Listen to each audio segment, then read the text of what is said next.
Friends, આજે આપણે વાત કરવા જઈ રહ્યા છીએ કે બેચલર સ્ટડીઝ કે માસ્ટર સ્ટડીઝ કઈ કન્ટ્રીમાં સારું પડે. તો આપણે કમ્પેરિઝન કરીશું જર્મની, યુએસએ અને કેનેડાનું. મારે ઓલરેડી અરાઉન્ડ 10 વર્ષ જર્મનીમાં કમ્પ્લીટ થવા આવ્યા છે અને હું એન્જિનિયરિંગ લાઇનમાં છું. મારી વાઈફ મેડિકલ ફિલ્ડમાં છે અને મારે ઘણા બધા ફ્રેન્ડ્સ યુએસએ છે અને કેનેડા બી જોબ કરે છે.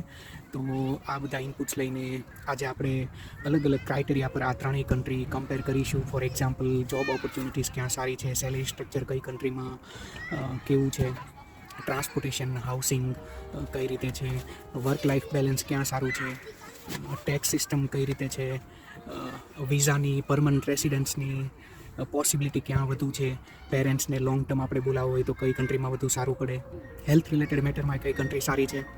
તો આ બધા factor, job security, Indian community, તો આ બધા ફેક્ટર આપણે કન્સિડર કરીશું અને એક પછી એક આપણે કમ્પેરિઝન કરતા જઈશું. તો સૌથી પહેલાં આપણે ડિસ્કસ કરીએ કે જોબ ઓપોર્ચ્યુનિટીઝ. સૌથી વધુ જોબ ઓપોર્ચ્યુનિટીઝ યુએસએમાં છે અને જર્મનીમાં પણ આઈટી અને એન્જિનિયરિંગ ફિલ્ડમાં બહુ જ પુષ્કળ પ્રમાણમાં જોબ અવેલેબલ છે. અને ઇઝીલી જોબ મેળવવા માટે જર્મનીમાં આપણે જર્મન લેંગ્વેજ સ્કિલ્સ જોઈએ છે. જો જર્મન લેંગ્વેજ આવડતી હોય તો ઇઝીલી જોબ મળી જાય છે અને ના આવડતી હોય તો થોડી ડિફિકલ્ટી થાય છે. મેડિકલ ફિલ્ડમાં જો તમે મેનેજમેન્ટમાં જવું હોય કે કોમર્સ લાઇનમાં, મેડિકલમાં, આ બધી ફિલ્ડમાં જર્મન લેંગ્વેજ 95% જરૂર પડે છે. જો ના હોય તો જોબ મળવી ખૂબ જ ડિફિકલ્ટ થઈ જાય છે. બટ એન્જિનિયરિંગમાં જનરલી જોબ મળી જાય છે, લેંગ્વેજ ના આવડતી હોય તો પણ. બટ જો લેંગ્વેજ આવડતી હોય તો તમને ઇઝીલી જોબ મળી જાય છે. કેનેડામાં પણ જોબ ઘણી બધી છે અને ઇંગ્લિશમાં મળી જાય છે, એટલે એ લેંગ્વેજનો કોઈ પ્રોબ્લેમ નથી. બટ સૌથી વધુ જોબ યુએસએમાં છે, પછી જર્મની આવે છે અને પછી કેનેડા આવે છે. લેંગ્વેજનું આપણે જોઈએ તો જર્મનીમાં જો તમારે લોંગ ટર્મ રહેવાનો પ્લાન હોય, જોબ કરવાનો પ્લાન હોય તો જર્મન શીખવું ખૂબ જ જરૂરી છે. અધરવાઇઝ તમે જર્મન કલ્ચરમાં, જર્મન લોકો સાથે ઇન્ટિગ્રેટ થઈ શકતા નથી અને તમે થોડું આઇસોલેટ ફીલ કરવા લાગો છો. અને આ લેંગ્વેજની મેટરમાં યુએસએ અને કેનેડા સારું છે કે જ્યાં ઇંગ્લિશ બોલાય છે અને ઇઝીલી આપણે બધા લોકો સાથે હળી મળી શકીએ છીએ. હવે આપણે વાત કરીએ ટ્રાન્સપોર્ટેશન. તો સૌથી સારું ટ્રાન્સપોર્ટેશન જર્મનીમાં છે. જર્મનીના તમે કોઈ પણ ગામડામાં જાઓ, કોઈ બી સિટીમાં, તમને ટ્રાન્સપોર્ટેશનનો અહીંયા થોડો પણ પ્રોબ્લેમ આવતો નથી. યુએસએમાં ટ્રાન્સપોર્ટેશન ખૂબ જ ખરાબ છે. યુએસએ એકચ્યુઅલી એ વિસ્તારમાં ખૂબ જ મોટું કન્ટ્રી છે જ્યાં 3 ટાઈમ ઝોન છે અને એ પોસિબલ નથી કે બધી જગ્યાએ ટ્રાન્સપોર્ટેશન અવેલેબલ હોય. એટલા માટે ત્યાં મોસ્ટ ઓફ લોકો કાર ખરીદી લે છે. અને કેનેડા પણ એ દુનિયાનું સેકન્ડ લાર્જેસ્ટ કન્ટ્રી છે ઇન ટર્મ્સ ઓફ એરિયા. એટલે કેનેડામાં પણ જર્મની જેવું સારું ટ્રાન્સપોર્ટેશન નથી. હાઉસિંગની વાત કરીએ તો ફોર એક્ઝામ્પલ, જો તમારે ઘર લેવું હોય તો યુએસએ અને કેનેડા બંને જગ્યાએ તમે ઇઝીલી ઘર લઈ શકશો. જે મેં જોયું છે, મારા ઘણા બધા friends within 2 to 3 years master કરીને 2 થી 3 વર્ષ જોબ કરે અને પછી ઘર લઈ લે છે. બટ જર્મનીમાં ઘર ખૂબ જ એક્સપેન્સિવ છે અને અહીંયા એટલું જલ્દી ઘર લઈ શકાતું નથી. પીઆર, પરમનન્ટ રેસિડેન્સની વાત કરીએ તો સૌથી ઇઝીલી જર્મનીમાં પરમનન્ટ રેસિડેન્સ મળી જાય છે. અહીંયા ફોર એક્ઝામ્પલ, ઓન એવરેજ જો તમે 4 વર્ષ જોબ કરો તો તમને પીઆર મળી જાય છે. પીઆર માટે તમને B1 જર્મન લેંગ્વેજની જરૂર પડે છે અને લાઈફ ઇન જર્મની નામની એક ખૂબ જ ઇઝી એક્ઝામ આવે છે જેને લેબન્સ ઇન ડોઇચલેન્ડ કહે છે. એ પાસ કરવાની હોય છે અને 4 વર્ષ જોબ કરો તો તમને પીઆર મળી જાય છે. ઘણા કેસમાં તમને 24 મહિનામાં 2 વર્ષ જોબ કરો તો જો પીઆર મળી જાય છે અને ઘણીવાર બીજું કન્ડિશન છે કે તમે 36 મહિના જોબ કરો 3 વર્ષ તો પણ પીઆર મળી જાય છે. એના અલગ અલગ ક્રાઇટેરિયા ફૂલફિલ થતા હોય તો આરામથી પીઆર મળી જાય છે. ગ્રીન કાર્ડની વાત કરીએ યુએસએમાં તો એ ખૂબ જ ડિફિકલ્ટ છે મળવું અને ઇઝી નથી પરમનન્ટ રેસિડેન્સ મેળવવું યુએસએમાં. અને કેનેડામાં પરમનન્ટ રેસિડેન્સ માટે પોઈન્ટ સિસ્ટમ ખૂબ જ સારી છે અને ત્યાં ઇઝી છે પીઆર મેળવવું. હવે આપણે વાત કરીએ તો સેલેરી સ્ટ્રક્ચરની, તો સૌથી વધુ સેલેરી યુએસએમાં છે. જો તમારો એક જ ક્રાઇટેરિયા હોય કે ખાલી પૈસા જ કમાવું છે તો યુએસએ બેસ્ટ ઓપ્શન છે. જર્મનીમાં સેલેરી સ્ટ્રક્ચર થોડું ઓછું છે અને કેનેડામાં પણ યુએસએ કરતાં સેલેરી થોડી ઓછી મળે છે. તો સેલેરી વાઇઝ જોઈએ તો યુએસએ સારામાં સારું છે. હવે આપણે વાત કરીએ ટેક્સની, તો સૌથી વધુ ટેક્સ જર્મનીમાં છે. યુએસએમાં સૌથી ઓછો ટેક્સ છે અને પછી આવે છે કેનેડા. આ જે ટેક્સ જર્મનીમાં સૌથી વધુ છે એના ઘણા રીઝન છે. ફોર એક્ઝામ્પલ, એ ટેક્સમાં તમારું કમ્પ્લીટ હેલ્થ ઇન્સ્યોરન્સ કવર થઈ જાય છે. એટલે કે તમને કોઈ બી નાનામાં નાની કે સૌથી મોટી બીમારી કે કોઈ બી માણસને હોય તો એ લોકોને કંઈ પેપર વર્ક કરવાનું આવતું નથી, કોઈ યુરો ભરવાના આવતા નથી, અને એ બધું કમ્પ્લીટલી હેલ્થ ઇન્સ્યોરન્સમાં કવર થઈ જાય છે. અને જર્મનીમાં હેલ્થ ઇન્સ્યોરન્સ કમ્પલસરી છે, તો જ આ લોકો વિઝા આપે છે, અદરવાઇઝ નથી આપતા. બટ જો આપણે યુએસએ સાથે કમ્પેર કરીએ તો ત્યાં હેલ્થ સિસ્ટમ જર્મની જેટલી સારી નથી, અને ત્યાં આપણે ઇન્ડિયાની જેમ પ્રાઇવેટ ઇન્સ્યોરન્સ લેવો પડે છે. કેનેડામાં પબ્લિક હેલ્થ ઇન્સ્યોરન્સ અવેલેબલ છે, તો આ મેટરમાં કેનેડામાં સારું છે. બટ આ છેલ્લા જે ઘણા વર્ષોમાં મેં જર્મન હેલ્થ ઇન્સ્યોરન્સ અને હેલ્થ ઇન્ફ્રાસ્ટ્રક્ચર ઓબ્ઝર્વ કર્યું છે અને એક્સપિરિયન્સ કર્યું છે, તો કહી શકાય કે એ ખૂબ જ સારું છે. અને મે બી આપણે કહી શકીએ કે one of the best in world, એટલું સારું છે હેલ્થ ઇન્ફ્રાસ્ટ્રક્ચર. જર્મન ટેક્સમાં દોસ્તો હેલ્થ ઇન્સ્યોરન્સ સિવાય pension insurance, job loss insurance, disability insurance બી એડ હોય છે. પેન્શન ઇન્સ્યોરન્સમાં એ રીતે હોય છે કે for example Indian government retirement ટાઈમે પેન્શન ફંડ આપે છે, એ રીતે જર્મન ગવર્મેન્ટ પણ આપે છે. તમે પ્રાઇવેટ કામ કરો કે કોઈ પ્રાઇવેટ કંપનીમાં જોબ કરતા હો, પોતાનો બિઝનેસ ચલાવતા હો, યા ફિર તમે પબ્લિક સેક્ટરમાં કામ કરતા હો, તો પેન્શન ફંડ તમને રિટાયરમેન્ટ ટાઈમે મળે છે. અને જો તમે રિટાયરમેન્ટ ટાઈમે ઇન્ડિયા શિફ્ટ થઈ જાઓ અને આ પેન્શન ફંડનો યુઝ કરો તો એ એક સારી એવી અમાઉન્ટ હોય છે, અને આરામથી તમે એના પર જીવી શકો છો. પછી આવે છે આ જોબ લોસ ઇન્સ્યોરન્સ, એ પણ ટેક્સમાં ઇન્ક્લુડ હોય છે. ફોર એક્ઝામ્પલ તમે કોઈ બી કારણોથી જોબ તમારી છૂટી જાય, કે કંપની ફાયર કરી દે, કે પોતાને બીજી જોબ શોધવી હોય, આ કામ પસંદ ન હોય ને બીજું કામ કરવું હોય, બીજી જોબ કરવી હોય, તો જ્યાં સુધી તમારી પાસે જોબ નથી હોતી એ ડ્યુરેશન ટાઈમ પર એવરી મંથ જર્મન ગવર્મેન્ટ 60% તમને યુરો આપે છે. જે લાસ્ટ સેલરી હોય એના 60% એવરી મંથ એટલા અમાઉન્ટ આપે છે. પછી આવે છે ડિસેબિલિટી ઇન્સ્યોરન્સ. તો એ ફોર એક્ઝામ્પલ તમે કોઈ બી કારણોથી હેન્ડીકેપ થઈ જાઓ યા જોબ કરી શકો એમ નથી, તમને એક્સ્ટ્રીમ બેક પેઇન રહે છે, કે તમારા હાથ યા પગ ભાંગી જાય, કે કોઈ એક્સિડન્ટ થઈ જાય, તો આ બધા કેસમાં તમને જર્મન ગવર્મેન્ટ ડિસેબિલિટી ઇન્સ્યોરન્સના એવરી મંથ યુરો આપે છે, અને એ પણ એક સારી એવી અમાઉન્ટ હોય છે.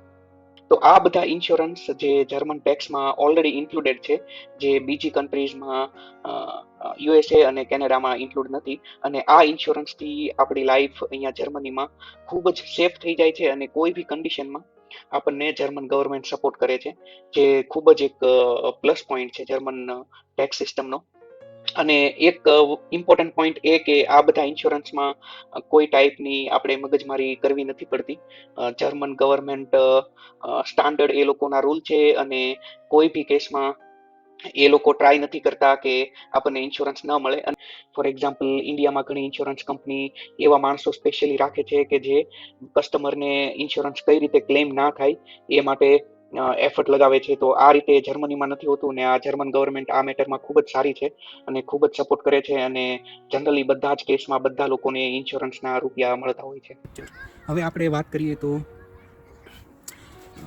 એજ્યુકેશન ફીસ કઈ કન્ટ્રીમાં કેટલી છે. જર્મનીમાં એજ્યુકેશન ફીસ ડિપેન્ડિંગ ઓન તમે કયા સ્ટેટમાં જાઓ છો, કઈ યુનિવર્સિટીમાં, એ પર સેમિસ્ટર એટલે કે 6 મહિનાની 200 યુરોથી લઈને અરાઉન્ડ 1600 યુરો, 1600 યુરો જેટલી છે. એટલે જો આ જર્મનીની ફીસ આપણે કમ્પેર કરીએ ઇન્ડિયા સાથે, તો આપણે ઓબ્ઝર્વ કરી શકીએ કે may be in some cases એ ઇન્ડિયા કરતાં પણ ઓછી છે. યુએસએમાં ઓન એવરેજ તમે ફોર એક્ઝામ્પલ 2 વર્ષ માસ્ટર્સ ડિગ્રી માટે તમારે મિનિમમ $20,000 જરૂર પડે છે. અને કેનેડામાં મે બી સ્લાઇટલી ઓછું, બટ ત્યાં બી ખૂબ એક્સપેન્સિવ છે. તો યુએસ અને કેનેડા એજ્યુકેશન ફીઝમાં ખૂબ જ મોંઘું છે. અને જર્મનીમાં આ એજ્યુકેશન ફીઝ નથી. એનું એક રીઝન એ છે કે education is not part of German economy, તો એટલા માટે ગવર્મેન્ટ એ માટે સ્ટુડન્ટ્સને સપોર્ટ કરે છે. હવે આપણે વાત કરીએ વર્ક લાઈફ બેલેન્સ. જર્મનીમાં જે માણસ જોબ કરે છે એને ઓન એવરેજ અરાઉન્ડ 30 days પર યર હોલિડેઝ મળે છે, પેઇડ હોલિડેઝ, અને પ્લસ મળે છે સેટરડે સન્ડેઝ અને પ્લસ પબ્લિક હોલિડેઝ. યુએસએમાં આપણે વાત કરીએ તો ત્યાં મારા ઘણા ફ્રેન્ડ્સ લોકોએ 15 હોલિડેઝ પર યરથી ચાલુ કર્યું હતું. પછી ડિપેન્ડ ઓન કંપની અને તમારો જેમ જેમ એક્સપિરિયન્સ વધતો જાય અને સિનિયર બનતા જાઓ એમ મે બી તમારા નંબર ઓફ હોલિડેઝ પર યર પેઇડ હોલિડેઝ વધે છે. બટ મે બી અરાઉન્ડ 25 એનાથી વધુ હોલિડેઝ યુએસએમાં નથી મળતા. અને કેનેડામાં પણ જર્મની જેવું સારું વર્ક લાઈફ બેલેન્સ નથી. એ પણ પોઈન્ટ ઇમ્પોર્ટન્ટ છે કે ફોર એક્ઝામ્પલ જર્મનીમાં 30 પેઇડ હોલિડેઝ મળે છે, એટલે તમે એવરી યર ઇન્ડિયા જઈ શકો છો. બટ યુએસએ અને કેનેડામાં તમારે ટ્રાવેલિંગમાં 2 દિવસ વહી જાય છે, એટલે એવરી યર બધા લોકો જનરલી ઇન્ડિયા વિઝિટ નથી કરતા. એટલા માટે આ બી એક એડવાન્ટેજ છે કે જર્મનીમાં તમે જો જોબ કરતા હોય કે રહેતા હોય તો તમે એવરી યર ઇન્ડિયા વિઝિટ કરી શકો છો. મેં જોયું છે કે ઘણા લોકો યુએસએમાં ફોર એક્ઝામ્પલ 2-3 વર્ષથી ઇન્ડિયા નથી જતા અને પછી જ્યારે જાય છે ત્યારે 2-3 મહિના રહે છે, બિકોઝ તે લોકો યુએસએમાં પહેલાં જોબ છોડી દે છે, 2-3 મહિના ઇન્ડિયા રહે છે અને પછી નવી જોબ રિટર્ન જઈને નવી જોબ ચાલુ કરે છે. તો આવું બધા કેસીસ હોય છે. તો વર્ક લાઈફ બેલેન્સમાં જર્મની ખૂબ જ સારું છે. હવે આપણે વાત કરીએ વેધરની, તો અહીંયા જર્મનીમાં વેધર અરાઉન્ડ 4 મહિના ખૂબ જ ગરમી હોય છે અને 3-4 મહિના થોડું ઠંડુ ટેમ્પરેચર હોય છે અને મે બી 2-3 મહિના અહીંયા માઇનસમાં ટેમ્પરેચર જાય છે. બટ છેલ્લા 3-4 વર્ષમાં ટેમ્પરેચર એટલું બધું ડાઉન નથી જતું. તો વેધરની દ્રષ્ટિએ જર્મની યુએસએ અને કેનેડા કરતાં બંને રીતે બેલેન્સ રાખે છે. કેનેડાની વાત કરીએ તો કેનેડામાં ઓન એવરેજ ખૂબ જ ઠંડી રહે છે અને -20, -30 જેટલું ટેમ્પરેચર ડાઉન જાય છે. તો વેધરની દ્રષ્ટિએ જર્મની ખૂબ જ સારું છે. યુએસએમાં ડિપેન્ડિંગ ઓન આપણે કયા પાર્ટમાં જઈએ છીએ ત્યાં અલગ અલગ ટેમ્પરેચર આપણે એક્સપિરિયન્સ કરીએ છીએ. હવે આપણે વાત કરીએ જોબ સિક્યોરિટી, તો સૌથી વધુ જોબ સિક્યોરિટી જર્મન આપે છે. જર્મનીમાં એકવાર જોબ મળે પછી માણસને ઇઝીલી નીકાળી શકાતો નથી. બટ યુએસએમાં મેં ઘણીવાર એવું સાંભળ્યું છે કે ત્યાં ઓન ધ સ્પોટ એવા બી ટર્મિનેશન આપ્યા છે કે નેક્સ્ટ દિવસથી કામ પર આવવાનું નહીં. અને કેનેડામાં પણ જર્મની જેટલી જોબ સિક્યોરિટી નથી. તો જોબ સિક્યોરિટીની મેટરમાં જર્મની સૌથી સારું છે. અને અહીંયાના જે લેબર લોસ છે અને યુનિયન્સ છે એ ખૂબ જ સ્ટ્રોંગ છે. વિઝાની વાત કરીએ તો ફોર એક્ઝામ્પલ તમારે પેરેન્ટ્સને લોંગ ટર્મ તમારી સાથે યુએસએ, કેનેડા કે જર્મની બોલાવવા છે, તો જર્મનીમાં actually parents is not part of family. એટલા માટે એકવાર તમારા મેરેજ થઈ જાય પછી તમે તમારી વાઈફ અને છોકરાઓ કે તમારા હસબન્ડ અને છોકરાઓ એ તમારું ફેમિલી છે. એટલે પેરેન્ટ્સને મેક્સિમમ 3 મંથ્સના ટુરિસ્ટ વિઝા કે શેંગેન વિઝા મળે છે અને લોંગ ટર્મ વિઝા નથી મળી શકતા. મે બી સમ કેસીસમાં આ લોકો કન્સિડર કરે છે. ફોર એક્ઝામ્પલ એક જ પેરેન્ટ હોય તો યા ફિર ખૂબ જ ક્રિટિકલ કન્ડિશન હોય તો મળી શકે છે. બટ ઓન જનરલ પેરેન્ટ્સને વિઝા આ લોકો નથી આપતા. આ મેટરમાં યુએસએ અને કેનેડા ખૂબ જ સારું છે. ત્યાં લોંગ ટર્મ પેરેન્ટ્સને વિઝા આપવામાં આવે છે, જે ખૂબ જ જરૂરી વસ્તુ છે. હવે આપણે વાત કરીએ તો ટ્રાવેલિંગની. જો તમને ટ્રાવેલિંગનો શોખ હોય તો જર્મની સારામાં સારું કન્ટ્રી છે. જર્મનીના વિઝા જો તમારી પાસે હોય તો તમે યુરોપિયન બધી જ કન્ટ્રીમાં વિથઆઉટ રેસ્ટ્રિક્શન તમે ટ્રાવેલ કરી શકો છો. ફોર એક્ઝામ્પલ જેમ આપણે ગુજરાતથી મહારાષ્ટ્ર જઈએ એ જ રીતે તમે અહીંયાથી એક યુરોપિયન કન્ટ્રીઝથી બીજી કન્ટ્રીમાં જઈ શકો છો અને અલગ અલગ પ્લેસીસ એક્સપ્લોર કરી શકો છો. અને ફોર એક્ઝામ્પલ તમારે જવું હોય જર્મનીના એક એન્ડથી બીજા એન્ડ સુધી તો અરાઉન્ડ 6 અવર્સમાં તમે ઇઝીલી ડ્રાઇવિંગ કરીને પહોંચી જાઓ છો. અને મિડલ જર્મનીમાં રહેતા હો તો તમે 2-3 કલાકમાં બીજી કન્ટ્રીમાં પહોંચી જઈ શકો છો. બટ યુએસએ અને કેનેડા વિસ્તારની દ્રષ્ટિએ ખૂબ જ મોટું છે. એટલે ટુરિઝમ, ટ્રાવેલ મેટરમાં આ બંને કરતાં જર્મની સારું છે. હવે આપણે વાત કરીએ કે ગુજરાતી કમ્યુનિટી, ઇન્ડિયન કમ્યુનિટી, તો એ સૌથી વધુ આપણે બધા જાણીએ છીએ કે યુએસએમાં છે અને કેનેડામાં પણ ખૂબ જ છે અને જર્મનીમાં હજી એટલા બધા ગુજરાતી નથી. તો આ મેટરમાં યુએસએ અને કેનેડા સારું છે. બટ જો તમે છેલ્લા 5 વર્ષ કન્સિડર કરો તો સૌથી વધુ લોકો યુએસએ કરતાં બી જર્મની પ્રિફર કરે છે અને એવરી યર અહીંયા ખૂબ જ મોટી સંખ્યામાં લોકો આવે છે અને સ્ટડીઝ માટે આવે છે અને પછી અહીંયા સેટલ થાય છે. ઓન એવરેજ તો તમારે આ બધા ક્રાઇટેરિયા પર ડિસાઇડ કરવાનું છે કે તમારા માટે સૌથી વધુ ઇમ્પોર્ટન્ટ શું છે અને તમે ઇઝીલી નક્કી કરી શકશો કે તમારે જર્મની જવું છે, યુએસએ યા કેનેડા. 2 ઇમ્પોર્ટન્ટ પોઈન્ટ્સ મને ડિસ્કસ કરવા ભૂલાઈ ગયા હતા. તો એ ફર્સ્ટ છે કે જમવાનું. તો જમવાનું જર્મનીમાં એકચ્યુઅલી ઓલમોસ્ટ બધું જ મળી જાય છે. અહીંયા સુપર માર્કેટમાં ઘણા બધા શાકભાજી મળે છે અને બીજા જે આપણે ટિપિકલ ઇન્ડિયન શાકભાજી છે એ ઇન્ડિયન સ્ટોરમાં મળી જાય છે. તો જમવાનો કોઈ બી ટાઈપનો પ્રોબ્લેમ નથી આવતો. અને સેફટીની વાત કરીએ તો જર્મની ખૂબ જ સેફ છે. અહીંયા લેડીઝ એકલા પણ રાતના ટાઈમ પર બહાર નીકળી શકે છે, કોઈ પ્રોબ્લેમ નથી આવતો.